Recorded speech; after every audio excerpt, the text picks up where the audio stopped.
Hey, Playful family. Today we have Dr. Stuart Brown, who is the world's premier play researcher on the podcast. And you'll be joining us in his treehouse studio in Carmel, California, where he works and researches play. Stick around. You're listening to the PlayFull Podcast with Kristine Michie. Let's jump right in. Hi, welcome everybody to the PlayFull Podcast. This is a dream come true. Dr. Stuart Brown. Now, you might edit with modesty, but I'm going to say things like preeminent, premier, maybe even the first play researcher. Oh, no. Aristotle was doing some play research. Should we just start there? He said you could learn more about a person by questioning them about play than anything else. Thousands of years ago. Okay, so Dr. Brown, who's joining us today, has updated and added to the pantheon of play research that began with Aristotle, or maybe even before that. The hunter-gatherers played a lot before Aristotle, so thank you for that lengthy description of my interest in play. It's not unusual that people have been interested in it for thousands of years. Wonderful. I'll say that Dr. Brown's work, which began in the 1960s, which he'll tell you a bit about, when I read that, was the first I understood about the research around play and play as it relates to the podcast and the work with change makers. Play as a essential tool for rest, resiliency, recovery, and innovation. And when we're talking about, as so many of the folks that listen to the podcast, as they are working on some of the biggest issues of our time, none of them are solved in a day. And many days you may finish your work and think, did I even move the ball at all down the field? And so how do you get back up the next day and do it again? And play is a part of that. A playful spirit is a part of that, etc. So that's some of what we're going to talk about today. So anyways, we usually start with just a regular welcome, but I got too excited. So welcome, Dr. Brown. Thank you, and it's wonderful to be here with you. I love it. Can you tell us a little bit about where we are? We're in Carmel Valley, California, which is about 10 miles east of the ocean along the Carmel River, in a gorgeous valley that is historic in that it once housed Indians who lived here for 6,000 or 7,000 years. And it is a lovely spot to be semi-retired. If this is what retirement looks like, sign me up. This seems like a lot of fun, and you're still really making a difference. Thank you. I will also tell you this is a treehouse office that we're sitting in. You can get a sense out the window there of the gorgeous foliage that we are in the midst of and some of the fun things on the wall that chronicle some of the moments in Dr. Brown's life and his work around play. I want to start by asking you, we were talking a moment ago about playful people and playful memories. And Dr. Brown, someone came to mind and a moment came to mind, and he shared with me that he had not thought about this in a while. Would you tell me about, it's an uncle, right? My father was one of 8 kids, a farm family in Nebraska, and his youngest brother, Bruce, during the end of the Depression, came to live with us in the south side of Chicago in an apartment there. And my earliest memory, I was just a little tyke, was of my Uncle Bruce throwing me up in the air and catching me. And Uncle Bruce went on to be a teacher in the middle school in Greeley, Colorado, and established some outward bound type programs that were then unheard of. And 3 of the school directors for Outward Bound came from his middle school classes. So he was a player extraordinaire and a part of this extended, very playful family that I was fortunate enough to be part of as a little kid. I love it. And I got to tell you that you saying that just reminded me of a memory I hadn't thought of in a long time, which was being a little kid and asking my dad, maybe my grandfather as well, I think we called it airplane, and they would hold us by one hand and one foot and spin us around. Right. I forgot all about that until this minute. Your question prompted this. I hadn't thought of that for a while, but that was my earliest play memory that I can think of. So And I'm going to jump ahead to something I thought we would talk about later, but what the heck, we're going to talk about it now. Play histories are a really important part of your practice and what you teach people to do and ask people to do. Can you tell us a little bit about what a play history is? In the course of studying play for these many years, you learn that the trajectory of life is often shaped, in large part, in many people's lives, by their natural play tendencies. So one of the things that you ask in taking a play history is, tell me about the earliest memory you have of play, which you just stirred in me, or you say, get the earliest picture of yourself when you were an infant and take a look at that and tell me, who is that baby and who are you? And then imagine yourself at 6 months and growing up and seeing if the things that really engage you spontaneously, whether it's object play or body play or music play or imaginative play or whatever, social play. There are lots of different kinds of play patterns, but what fits your particular self? What's your play fingerprint? And that's partly how you get and shape a sense of play personality. And if we get into a little more in-depth description later of play types, you begin to sense that this is where your natural fulfillment, often your natural talents, your sense of authentic self is really established through this. What is it that spontaneously engages you? Ooh, I love it. A lot of the folks that are listening to the podcast, I know, work with communities and people who have disadvantages or have been marginalized, and their communities have not been well resourced. Their families may experience trauma. They have system impacts where they've got people involved in the criminal justice system, et cetera. What can you tell us about those that might have more survival than play as some of their earliest memories? And how can interventions help? Those are tough questions. Yeah. I think one's heart goes out to impoverished, abused, sometimes even tortured, isolated little kids whose play drive can be interrupted or suppressed by toxic circumstances. And there's, in a world like we have, there's no way you can not notice that those individuals exist. Nonetheless, the innate human tendency for play persists through a lifetime.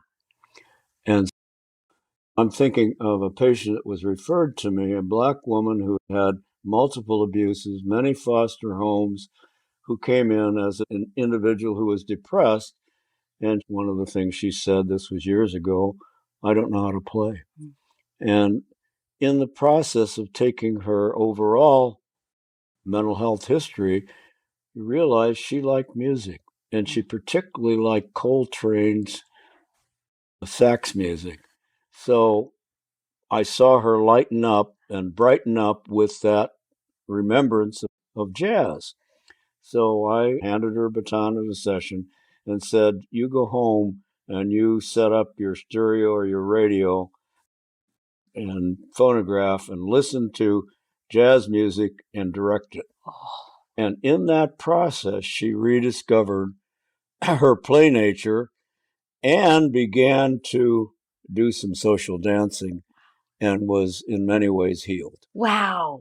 Oh, I love it. So can I take from that so many folks do work to intervene as early as possible to break trajectories of pain or trauma? You're also saying within us is always a seed of play that can be nurtured at any time. Yeah, unless severe brain damage or things that make it impossible. If I had my psychotherapeutic life to live over, I would certainly spend more time finding the healing source of play within everybody I saw, if possible. Nice. Yeah. Can you tell us a little bit about the work you did in the late 1960s associated with the Tower Commission, which was formed after what was at the time? It was the first mass school shooting, which is something we're more familiar with now, so unfortunately. and what you learned about play and play deprivation and how that kicked off your curiosity and study. That really launched me into studying play more systematically. But back in August 1st, 1966, a 25-year-old ex-Marine, Eagle Scout, married, former sharpshooter, took an armory up to the top of the University of Texas Tower, which is a 29-story edifice. With that armory, he had killed his wife and mother the night before, and he immediately killed 14 people, wounded 32, and I was walking down the corridors of Baylor College of Medicine getting ready to start my tenure as an assistant professor of psychiatry when the dean of the medical school held up a portable radio, and you could hear gunshots. I was in Houston, coming from Austin live with this young man. They didn't know who it was, shooting people off the tower, and there was return fire coming from volunteer people on what's called the drag in Austin. And the dean says, "Why don't you psychiatrists do something about this?" And I thought there's some paranoid schizophrenic or something up there, who knows, and set my books up in my office as I was getting it settled. Lo and behold, 3 hours later, I get a call from my boss, who was a chairman of psychiatry at Baylor and also the head of mental health of the state of Texas, and Governor John Connally on the line saying, "We want you to try and help organize a commission to figure out why this young man who was killed with crossfire on the top of the tower did this." So we organized a intense, well-funded commission, hard scientists, social scientists, psychologists, SWAT teams, to understand and try and make sense of Charles Whitman's life, who was the name of the Texas Tower person. A group of us went back to his hometown, which was Hollywood, Florida, to meet with his father and his then two brothers, extended family. We extended our research to go to 3 generations to see if there were genetic predispositions to violence. Anyhow, we did a very intensive study, and the commission itself, which was made up of a lot of very distinguished people, ended up saying his absence of play throughout his life appeared to be linked to the fact that Charles Whitman could not handle his hostile and violent impulses. Whitman was, however, smiling, handsome, no legal past history, and until one got into his diaries, which we did, you didn't realize there was this volcano waiting to erupt, which happened as a result of his being overwhelmed with his studies and other issues that were impinging upon him. But the father's involvement in both brutalizing the mother regularly and in intimidating this young man to become the next president of the United States meant that Whitman had no real life of his own and was seething with a lot of anger and hatred and depression, frankly. It was a murder-suicide process. Established child psychiatrist by the name of Robert Stubblefield said, as we were going, after we had met with a pediatrician who had taken care of Charles when he was a little kid, this child psychiatrist said, "If only he had played." Really? Yeah, that caught my attention. I won't spend too much more time, but I got a grant after that to study homicidal males who were alive in the Texas state prison system. Spent a year in interviewing them with a team. We matched them with 350 matched controls, or relatively controls, to see if there were differences in their background. And lo and behold, the play experiences of the homicidal individuals were very minimal compared with the matched controls. So that's what launched me professionally into what is going on with play? What is this? What is it? And so for 50 years, I've been chasing it. Yeah, chasing it. I love 50, 60 years now.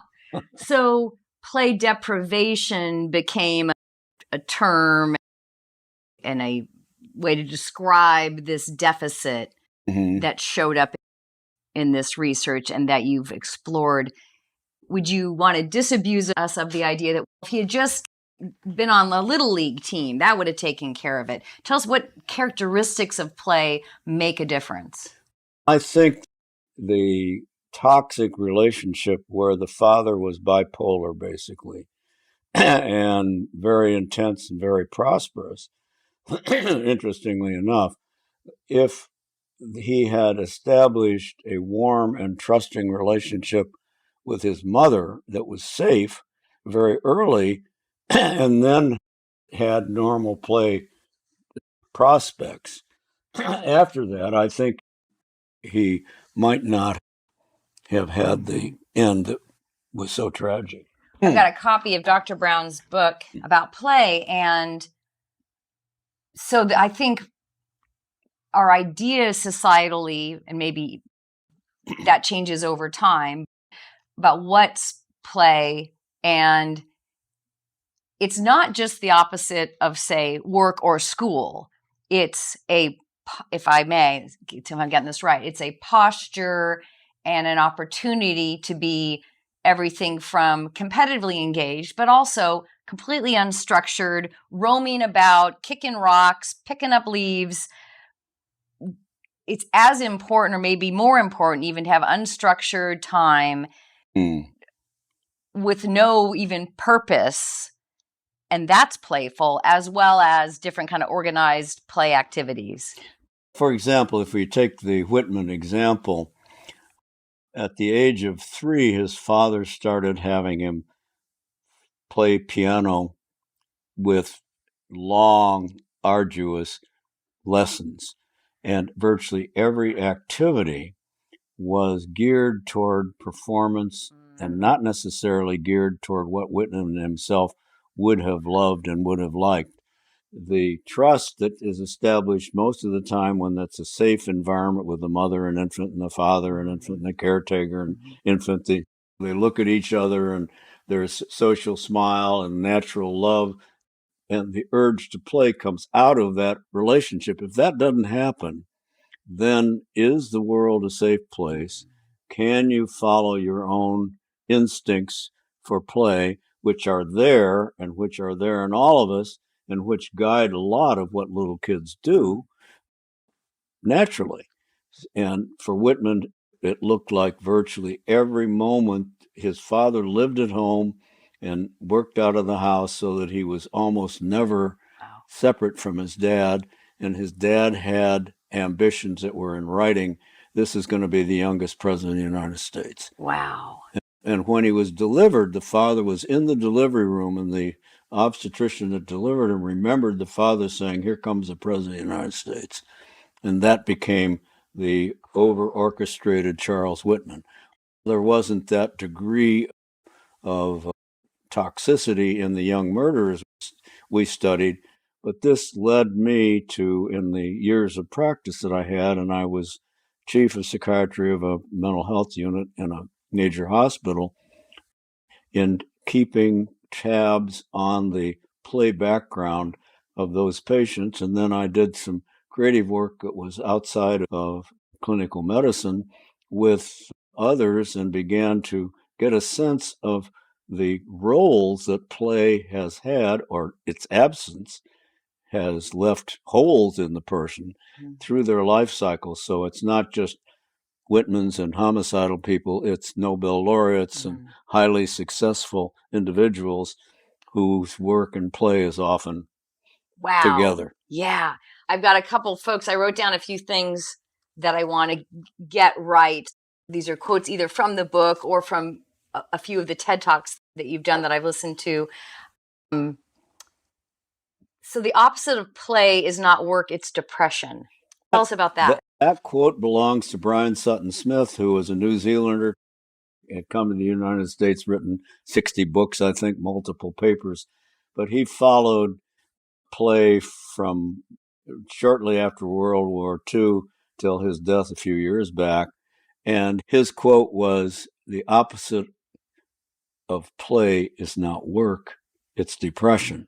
So that belongs to his body of scholarship, and it's quite accurate. Yeah. If you look at most any age, if there is severe play deprivation, there is a smoldering lack of optimism and lack of looking for the future as something that you can embrace and adapt to.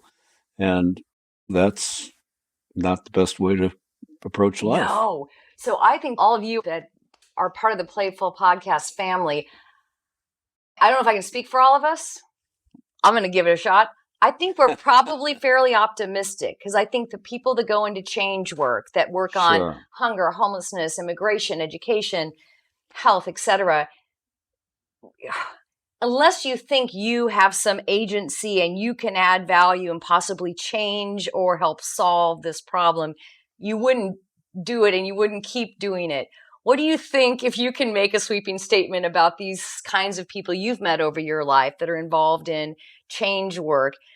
Do you see in them a playfulness, and would you encourage more of that? I think when you're about helping others, I think there's something as deeply embedded in being human and being a social creature like we are as our human species that feels good when you're helping someone else. What do they say? Good life, the Harvard study, which has gone on since John Kennedy was an undergraduate, has looked at the people who have the greatest longevity and the most fulfilling lives are people who are, I think, also playful, but part of their playfulness is grounded in the desire and experience of helping others. And some of the richest experiences I have now as an old guy is word from former patients that their lives are better than they would have been without their therapy or without their involvement in medicine. And that gives me a sense of hope for the future. Absolutely. I love it. So I think we're all organized to help others, and the tragedy of so much of human history is that has not been the main ethic of a culture. Even though it perhaps is intrinsic in the members of the culture. It may have been more intrinsic for 500,000 years while we were small bands, tribal bands of hunter-gatherers, but once things got material and agriculture and other things, there's lots of exceptions to this, it became less easy to be small, know everybody in your tribe, and share and be cooperative, and in the process, have a lot of humor. Humor. All right. I'm always looking for a segue for ice cream. It's about time. There we go. Today, I couldn't pick only 2 flavors, so I picked 3. And close by where we are here in Carmel is Monterey Bay. You might all be familiar with the famous aquarium. And in Monterey, there is, oh, look at this. It even has its own little wooden spoon. Okay, all right. So there's a local ice cream shop, and we've got 3 flavors. We've got bee's knees, which I'm thinking must be something. What is that? Must be honey of some sort. Bees something. Milk and cookies and banana caramel. Oh, boy. Look at this. And Hey, you can come back anytime. Okay, so here we go. And we're going to use the big spoons. I'm going to use the big spoon. Let's go for it. Okay. And when we eat ice cream, I like to talk about Ooh, that's sweet. This is the bee's knees one. This is honey. So when I ask folks on the podcast kind of their origin story personally about how they came to care about the work they do and care about others, I ask them, what's the scoop on how you came to care? And I'm wondering if there's something prior to the 60s that you would point to. Yeah, I think the sense of both parents were Midwesterners. My father grew up dirt poor, one of 8 kids on an unirrigated farm. So they struggled with poverty. But if there was a barn raising, they helped the neighbors. there was a unification of the community to help each other. It was a small town called Minden, Nebraska. So some of my earliest memories are going back there for him to visit his brothers and sisters and parents, and realizing that their church and their community, that there was a bondedness which said, I've got somebody else's back. And with that, a kind of a social safety network that we don't have in our homeless communities today here. So that was part of it. And then my mother was a very devoted, scholarly Christian who felt that the reason for existence was basically to help other people, to live out what was the best of Christian ethics. So those were grounding parts of my life. And I have an older brother, he's 93 now, and he teaches remedial reading to prisoners and is very involved in social service as a part of his essence as a retired person. So this was the ethic that was established. And I was trying to figure out I like science. My father was a scientist, and I like people, so medicine is a good choice, and it's worked for me. Yeah, I love it. Dr. Brown and I had some time together yesterday, and I was really excited. Some of the conversation we had and memories that were prompted for me made me aware of and grateful for some of the things that we have in common. And I'm struck by my family was of service. In the final episode of season 1, I did an episode kind of homage to my grandparents and my grandmother, who lived to a week before her 100th birthday, an activist and a player that whole time. And we think those two things were why she lived so long. As you all recall, if you heard the episode, her mantra was, it's better to light a candle than curse the darkness. And she was always active and involved in lighting candles. And then my grandfather's mantra, her husband, was, if you're not having fun, you're not doing it right. So those two flavors together really influenced me. They're part of your character. Part of my character. Really. And then I had another memory came to mind, and it dovetails with something I read in the book about brainstorming. So if you all are thinking about, how would I get play started at my workplace, at my organization? Everyone's familiar with the idea of brainstorming. It doesn't necessarily work. It can work. I think original idea was no idea is a bad idea and everybody has a right to say something. And I want to share a story from when I was a kid. My mom, we were having a problem with crumbs on the couch in like the living room. And so this is the 70s, and my mom and dad went to parenting classes. I grew up in a real kind of post-hippie family setup. And so my mom and dad had learned about brainstorming as a mechanism for disciplining and working with your kids on issues. So they put up a piece of butcher paper in the front room, and we brainstormed about cookies on the couch.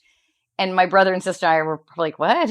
My mom said, so for example, my mom, remember this? She said, we could have an elephant come in and suck up the crumbs on the couch. She warmed us up to get us started. They're like, no idea was a bad idea. And I think about how privileged I am. That was how that problem was They weren't, addressed. Hey, you kids, get those damn crumbs off the couch. Yeah. Yes. And my dad would spend all this time on the weekend making a jobs chart for us that he would put on the refrigerator. And we would draw jobs out of a hat.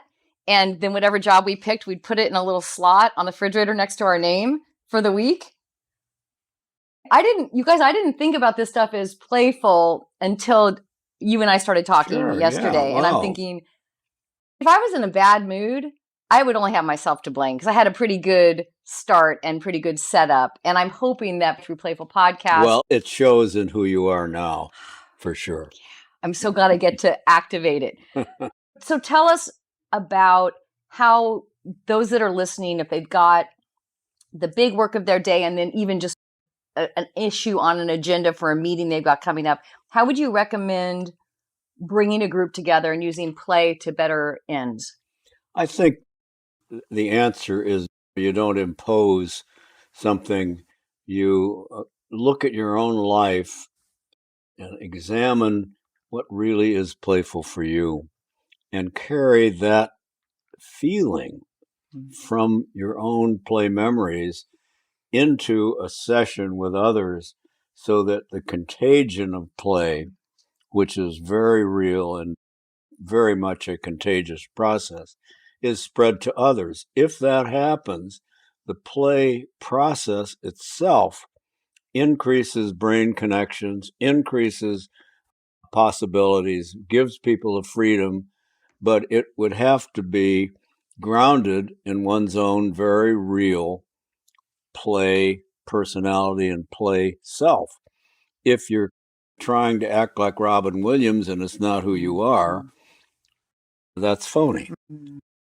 I've done consulting in a number of research and development areas of industry and gone to brainstorming sessions, and some of them are highly competitive and really not very much fun.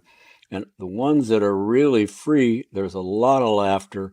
There's no sense that you've got to have an outcome. The experience of the brainstorm is itself sufficient. Not, okay, we're going to problem solve in accordance with this brainstorming session. That's not part of the spirit of play. Are you suggesting that, because I was thinking, if I don't know the play history of everybody at my meeting, you're saying that you don't Doesn't need make to. any If difference. I know my own play history enough to tap into that part of myself, that's going to be contagious? If you and I go to Carmel Beach this afternoon and we see two dogs rough and tumbling, that makes us more playful just by seeing that happen. Or even if we see a little kid standing on the edge of the surf, jumping up and down, that's playful and that's contagious. And that's what I'm talking about. You bring that reality of that playfulness into the setting, and play itself has a power to increase innovation, creativity, adaptiveness, optimism, resilience, lowered blood pressure. It's good for you. Yeah. So you had mentioned to me, I was accolading Dr. Brown as being the very first play researcher, and he reminded me about Aristotle. So we went back a little further. There's a Carl Jung quote, if I got it right: "The creation of something new is not accomplished by the intellect, but by the play instinct." That makes sense to me. There are other ways of getting something new. Yeah. But if you look at animals objectively, and a guy named Sergio Pellis does this beautifully at his university in Alberta, Lethbridge University, he shows that if you stop rats who play a lot in their youth, if you stop them from playing, and then you look at their brains, they've got smaller brains than the ones who play. If you then have them do maze learning, the maze learning on the non-players is really not good, whereas the innovation in mazes with the high players is better. And there's a lot of other objective animal work that shows, I think, a parallelism with us humans, that it's not ethical to stop play and start play in a lab for humans, but to show that the opening up of new circuits and the turning on, the lighting up of the brain in many ways occurs through the emotion and the experience and the learning process that is surrounded by what I would call the state of being of playfulness. And the state of being is different for different people. If you're an introvert, you may get into a state of play by collecting four-leaf clovers. If you're a social person, you got to be in a pub or you got to have humans around interacting with you to get playful. So we're different. Yeah. The book talks about, and you can also find this online, different play personalities.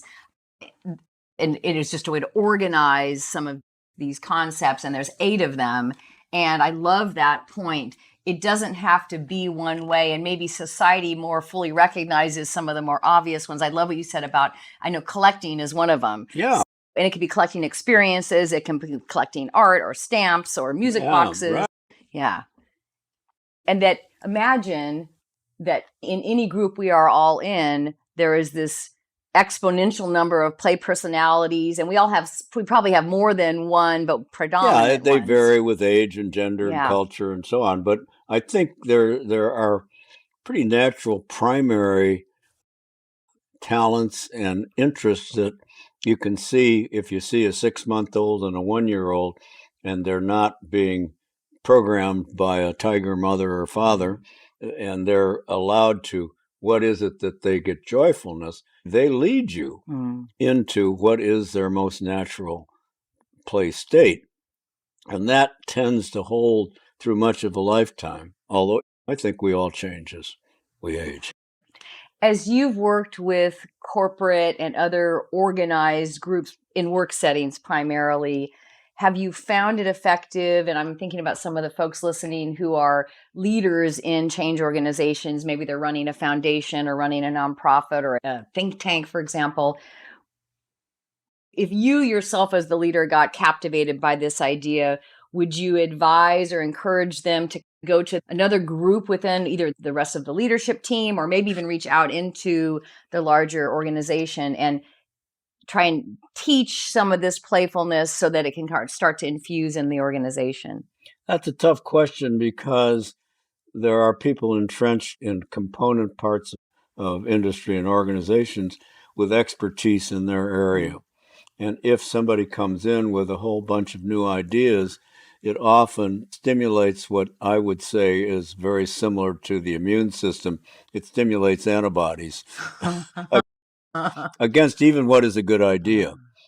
So it takes a very seasoned leader to be able to say, we have some new ideas. You, the coders, need to spend more time reading the jokes in the New Yorker, so you're going to be a better coder. And they might say, what? So that's a corny example. But part of we get used to certain ruts that we're in. And if somebody disrupts that, if somebody says you can't read the morning paper by holding it, you got to do it online. I like to hold the paper. That's my rut. Yeah.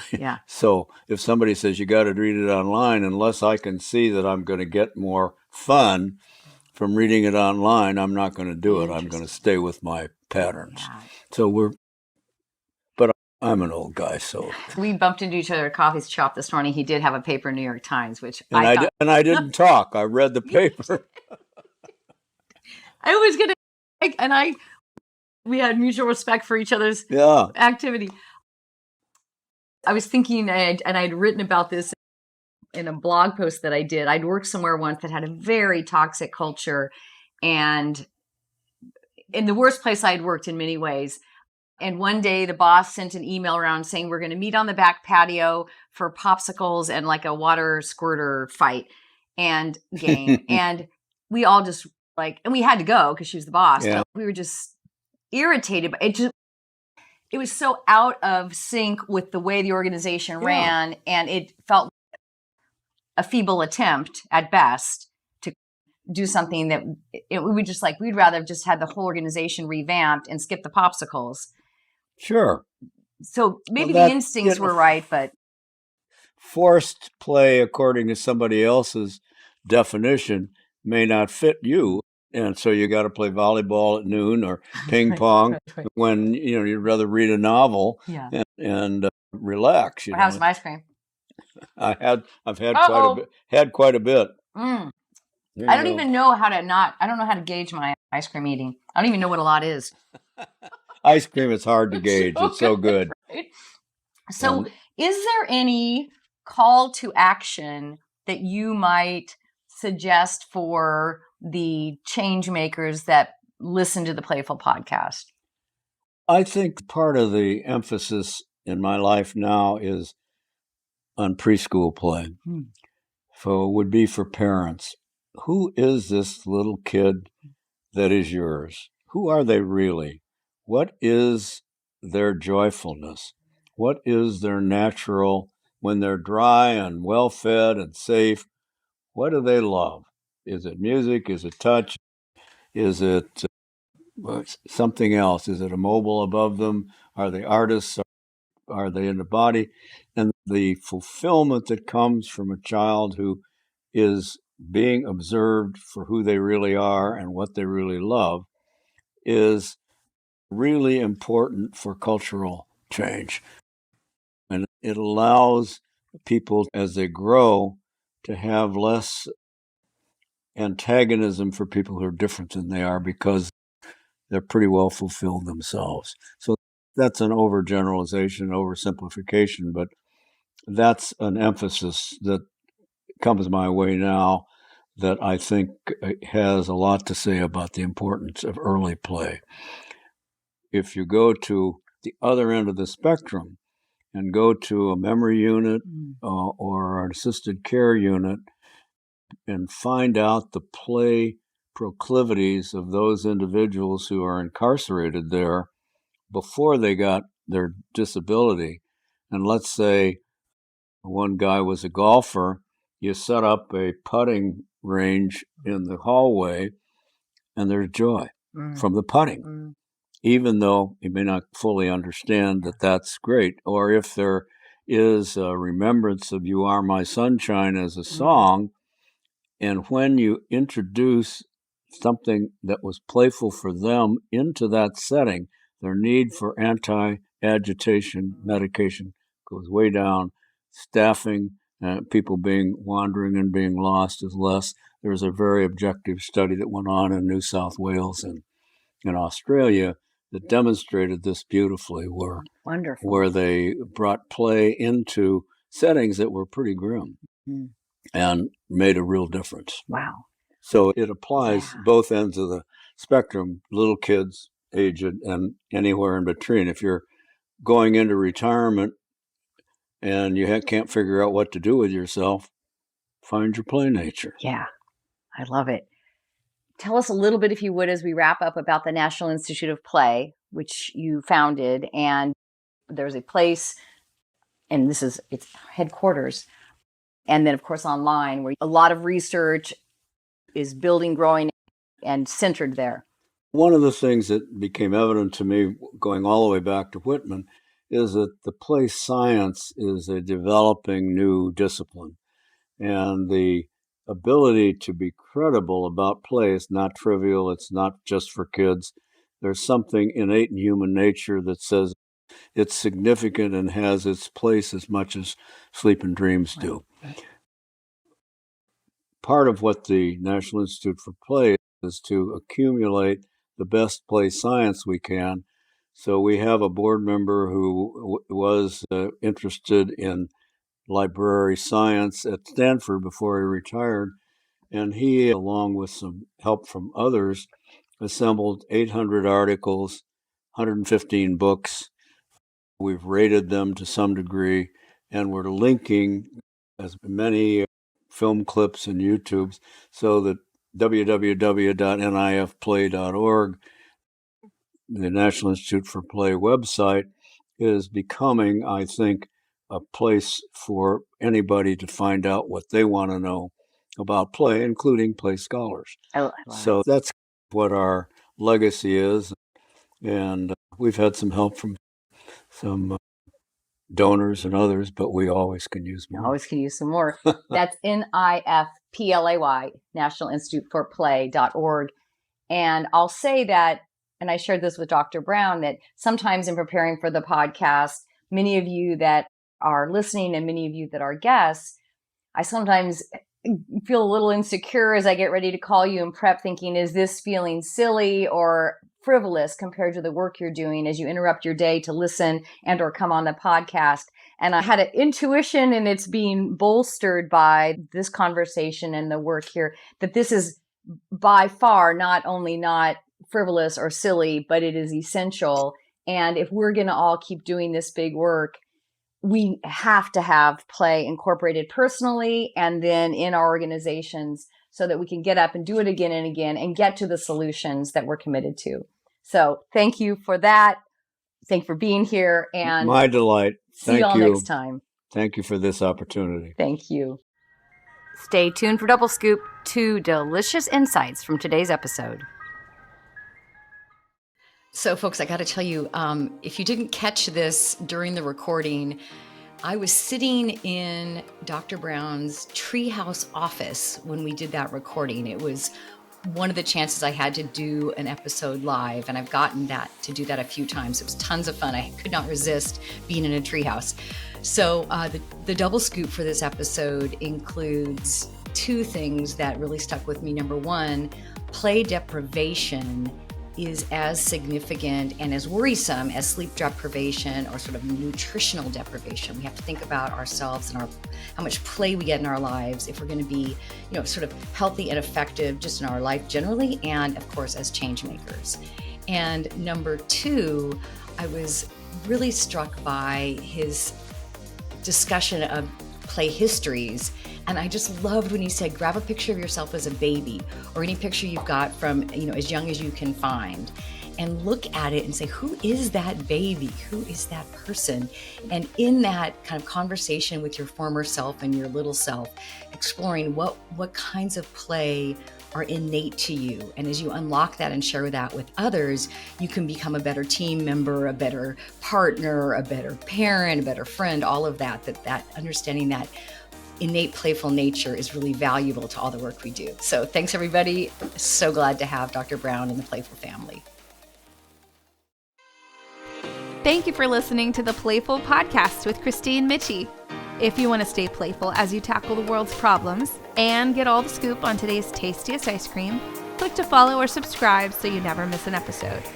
You can learn more about Kristine on LinkedIn and her work with changemakers worldwide at impactfulinc.com. That's impactful with 2 L's, INC.com.